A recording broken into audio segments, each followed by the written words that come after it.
Daiane Cristina dos Santos, código 1047. Qual a sua idade? 27. Qual o seu estado civil? Solteira. Você tem filhos? Não.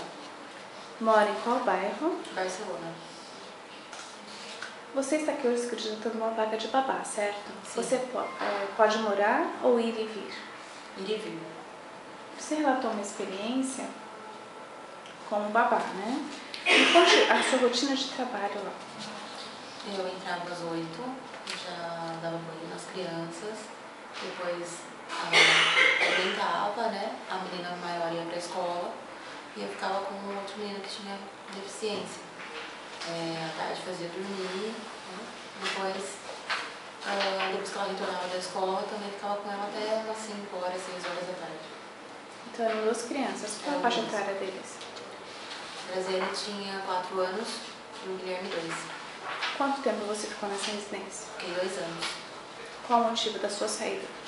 Eu tive uma proposta de um emprego para trocar diária. Por que você escolheu essa profissão? Eu acho que é fácil porque eu identifico. Você cozinha? Muito pouco. Bebe? Não. Fuma? Não. Tem disponibilidade para início imediato? Sim. Ok. Pode dormir ou viajar eventualmente? Eventualmente, sim. Ok. Fale um pouco sobre você, sua família, seu modo de ser. Eu sou bem tranquila. Minha família não é daqui. Só tenho uma irmã que mora aqui.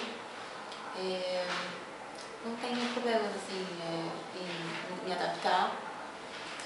Sou bem alegre e, bom, acho que é isso. Ok, então. Muito obrigada. Obrigada.